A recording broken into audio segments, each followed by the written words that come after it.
ओम शांति। 22 फरवरी 2024। बाबा के महावाक्य। मीठे बच्चे, इस शरीर से जीते जी मरने के लिए अभ्यास करो। मैं भी आत्मा, तुम भी आत्मा। इस अभ्यास से ममत्व निकल जाएगा। प्रश्न: सबसे ऊंची मंजिल कौन सी है? उस मंजिल को प्राप्त करने वालों की निशानी क्या होगी? उत्तर: सभी देहधारियों से ममत्व टूट जाए, सदा भाई भाई की स्मृति रहे। यही है ऊंची मंजिल। इस मंजिल पर वही पहुंच सकते हैं जो निरंतर देही अभिमानी बनने का अभ्यास करते हैं। अगर देही अभिमानी नहीं तो कहीं न कहीं फंसते रहेंगे, या अपने शरीर में या किसी न किसी मित्र संबंधी के शरीर में। उन्हें कोई की बात अच्छी लगेगी या कोई का शरीर अच्छा लगेगा। ऊंची मंजिल पर पहुंचने वाले जिस्म देह से प्यार कर नहीं सकते। उनका शरीर का भान टूटा हुआ होगा। ओम शांति। रूहानी बाप रूहानी बच्चों को कहते हैं, देखो, मैं तुम सभी बच्चों को आप समान बनाने आया हूं।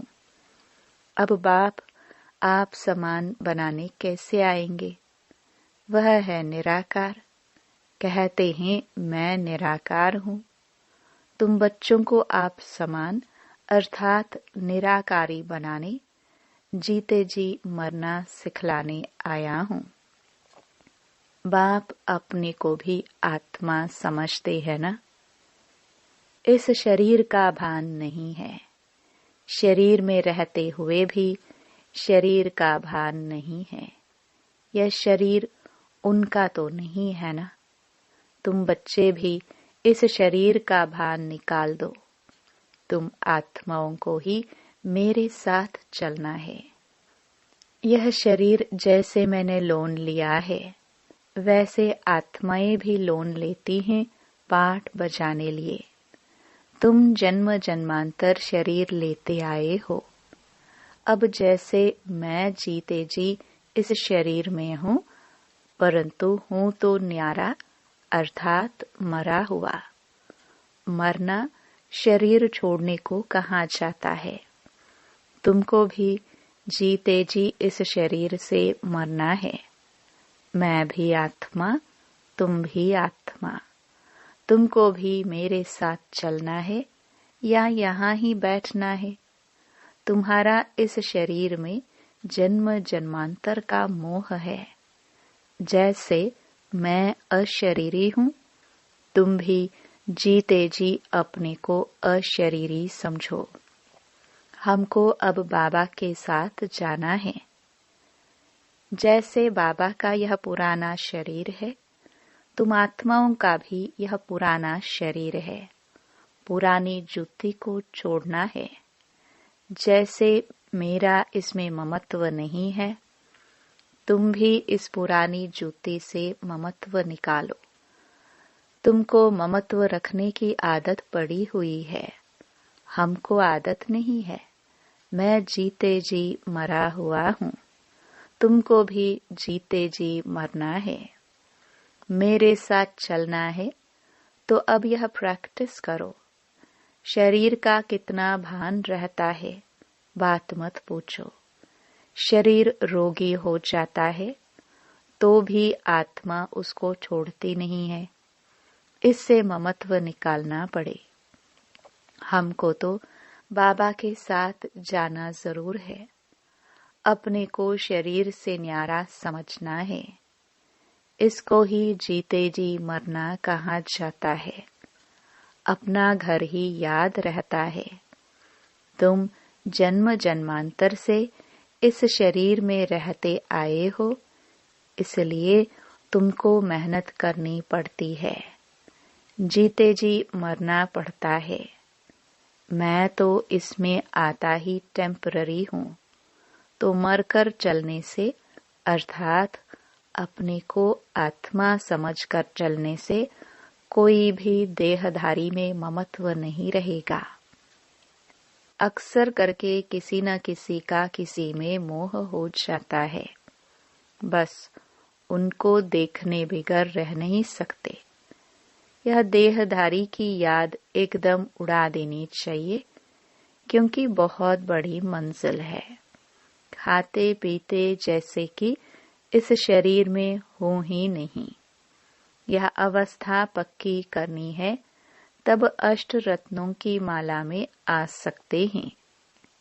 मेहनत बिगर थोड़ी ऊंच पद मिल सकता है। जीते जी देखते हुए समझे कि मैं तो वहां का रहने वाला हूँ। जैसे बाबा इसमें टेम्पररी बैठा है, ऐसे अब हमको भी घर जाना है।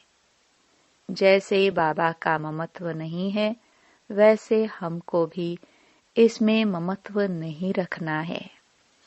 बाबा को तो इस शरीर में बैठना पड़ता है, तुम बच्चों को समझाने लिए। तुमको अब वापस चलना है, इसलिए कोई देहदारी में ममत्व न रहे। यह फलानी बहुत अच्छी है, मीठी है, आत्मा की बुद्धि जाती है ना। बाप कहते हैं शरीर को नहीं, आत्मा को देखना है।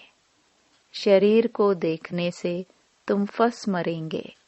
बड़ी मंजिल है। तुम्हारा भी जन्म जन्मांतर का पुराना ममत्व है, बाबा का ममत्व नहीं है। तब तो तुम बच्चों को सिखलाने आया हूँ। बाप खुद कहते हैं, मैं तो इस शरीर में नहीं फंसता हूँ, तुम फंसे हुए हो। मैं तुमको छुड़ाने आया हूँ। तुम्हारे 84 जन्म पूरे हुए, अब शरीर से भान निकालो। देही अभिमानी होकर न रहने से तुम कहीं न कहीं फंसते रहेंगे। कोई की बात अच्छी लगेगी, कोई का शरीर अच्छा लगेगा, तो घर में भी उनकी याद आती रहेगी। जिस्म पर प्यार होगा तो हार खा लेंगे। ऐसे बहुत खराब हो जाते हैं।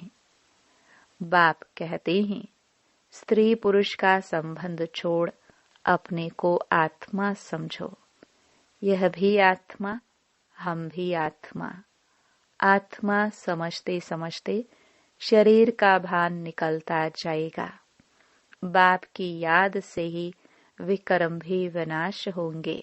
इस बात पर तुम अच्छी तरह से विचार सागर मंथन कर सकते हो। विचार सागर मंथन करने बगैर तुम उछल नहीं सकेंगे। यह पक्का होना चाहिए कि हमको बाप के पास जाना है जरूर। मूल बात है याद की। 84 का चक्र पूरा हुआ, फिर शुरू होना है। इस पुरानी देह से ममत्व नहीं हटाया तो फंस पड़ेंगे, या अपने शरीर में या कोई मित्र संबंधी के शरीर में।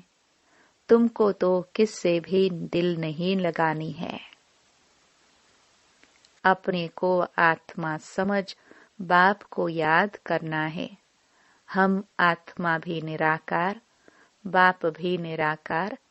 आधा कल्प तुम भक्ति मार्ग में बाप को याद करते आए हो ना। हे प्रभु कहने से शिवलिंग ही सामने आएगा। कोई देहधारी को हे प्रभु कह ना सके। सभी शिव के मंदिर में जाते हैं, उनको ही परमात्मा समझ पूजते हैं। ऊंचे से ऊंचा भगवान एक ही है। ऊंचे से ऊंचा अर्थात परम धाम में रहने वाला। भक्ति भी पहले अव्यभिचारी होती है एक की, फिर व्यभिचारी बन जाती है। तो बाप बार बार बच्चों को समझाते हैं कि तुमको ऊंच पद पाना है तो यह प्रैक्टिस करो। देह का भान छोड़ो। सन्यासी भी विकारों को छोड़ते हैं ना। आगे तो सतो प्रधान थे, अभी तो वह भी तमो प्रधान बन पड़े हैं। सतो प्रधान आत्मा कशिश करती है, अपवित्र आत्माओं को खींचती है, क्योंकि आत्मा पवित्र है। भल पुनर्जन्म में आते हैं तो भी पवित्र होने के कारण खींचते हैं। कितने उन्हों के फॉलोवर्स बनते हैं। जितनी पवित्रता की जास्ती ताकत, उतने ज्यादा फॉलोवर्स। यह बाप तो है ही एवर प्योर और है भी गुप्त। डबल है ना। ताकत सारी उनकी है, इनकी, ब्रह्मा की नहीं। शुरू में भी तुमको उसने कशिश की, इस ब्रह्मा ने नहीं, क्योंकि वह तो एवर प्योर है। तुम कोई इनके पिछाड़ी नहीं भागे। यह कहते हैं मैं तो सबसे जास्ती पूरे 84 जन्म प्रवृत्ति मार्ग में रहा, यह तो तुमको खींच न सके। बाप कहते हैं मैंने तुमको खींचा। भल सन्यासी पवित्र रहते हैं, परंतु मेरे जैसा पवित्र तो कोई भी होगा नहीं। वह तो सब भक्ति मार्ग के शास्त्र आदि सुनाते हैं। मैं आकर तुमको सब वेदों शास्त्रों का सार सुनाता हूँ। चित्र में भी दिखाया है, विष्णु की नाभि से ब्रह्मा निकला, फिर ब्रह्मा के हाथ में शास्त्र दिखाए हैं।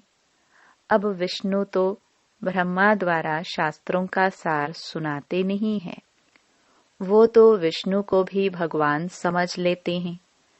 बाप समझाते हैं मैं इन ब्रह्मा द्वारा सुनाता हूँ, मैं विष्णु द्वारा थोड़े समझाता हूँ। कहाँ ब्रह्मा कहाँ विष्णु, ब्रह्मा सो विष्णु बनते हैं, फिर 84 जन्म के बाद यह संगम होगा। यह तो नई बात है ना। कितनी वंडरफुल बातें हैं समझाने की। अब तो बाप कहते हैं बच्चे जीते जी मरना है। तुम शरीर में जीते हो ना, समझते हो हम आत्मा है, हम बाबा के साथ चले जाएंगे। यह शरीर आदि कुछ भी ले नहीं जाना है।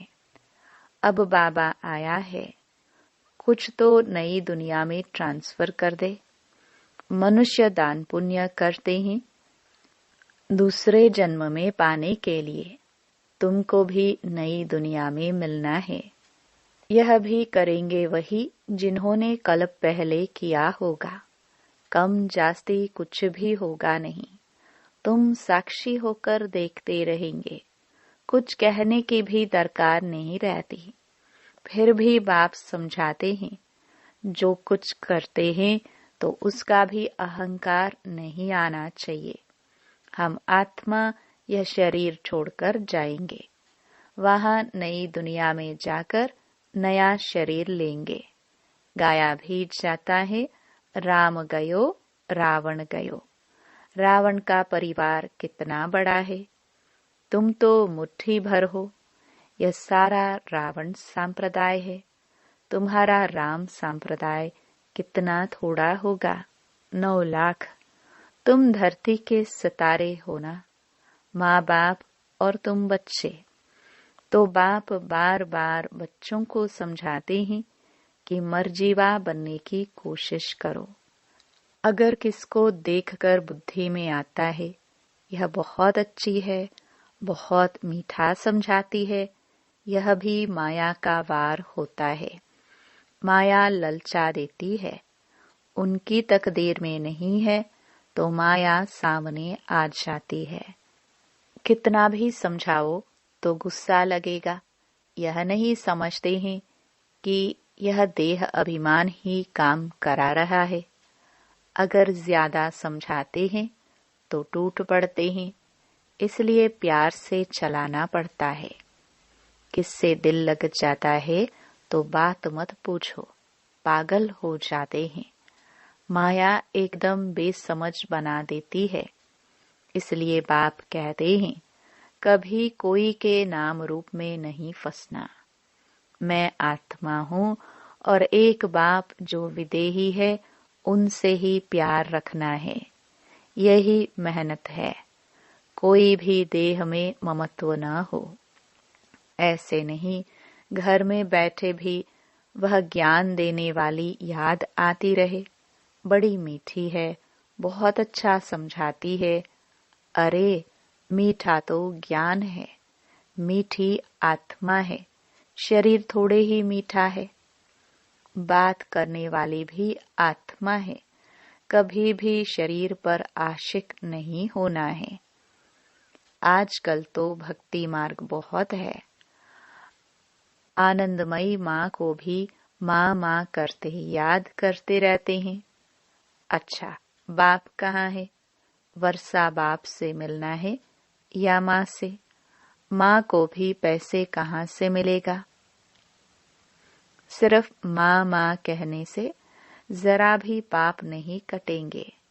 बाप कहते हैं, मामेकम याद करो, नाम रूप में नहीं फंसना है और ही पाप हो जाएगा, क्योंकि बाप का नाफरमान बरदार बनते हो।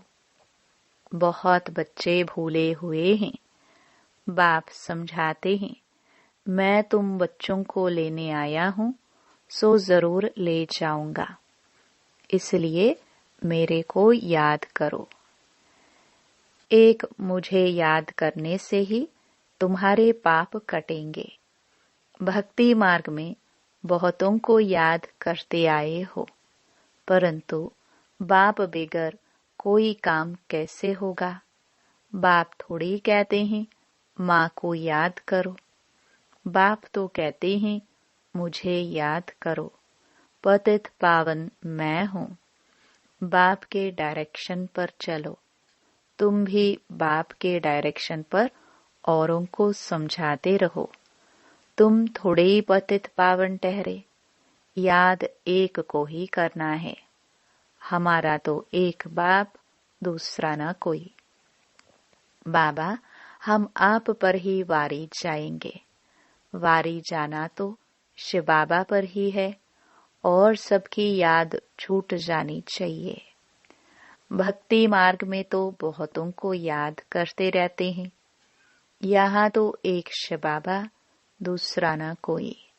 फिर भी कोई अपनी चलाते हैं तो क्या गति सदगति होगी? मूंझ पड़ते हैं, बिंदी को कैसे याद करे? अरे तुमको अपनी आत्मा याद है ना कि मैं आत्मा हूँ। वह भी बिंदी रूप ही है, तो तुम्हारा बाप भी बिंदी है। बाप से वर्षा मिलता है। माँ तो फिर भी देहदारी हो जाती है।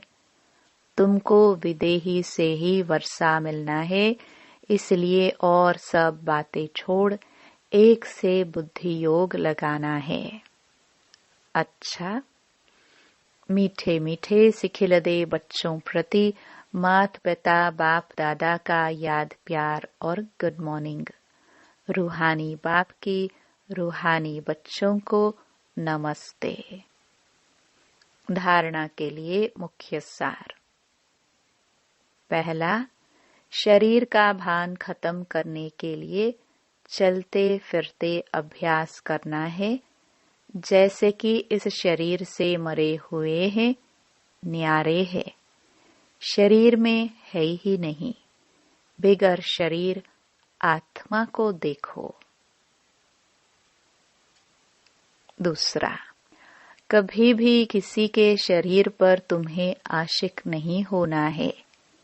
एक विदेही बाप से ही प्यार रखना है, एक से ही बुद्धि योग लगाना है। वरदान, सेवा और स्व पुरुषार्थ के बैलेंस द्वारा ब्लेसिंग प्राप्त करने वाले कर्म योगी भव। कर्म योगी अर्थात कर्म के समय भी योग का बैलेंस हो। सेवा अर्थात कर्म और स्व पुरुषार्थ अर्थात योग युक्त। इन दोनों का बैलेंस रखने के लिए एक ही शब्द याद रखो कि बाप करावनहार है और मैं आत्मा करनहार हूँ। यह एक शब्द बैलेंस बहुत सहज बनाएगा और सर्व की ब्लेसिंग मिलेगी। जब करनहार के बजाय बाप को करावनहार समझ लेते हो तो बैलेंस नहीं रहता और माया अपना चांस ले लेती है। स्लोगन: नजर से निहाल करने की सेवा करनी है तो बाप दादा को अपनी नजरों में समा लो। ओम शांति।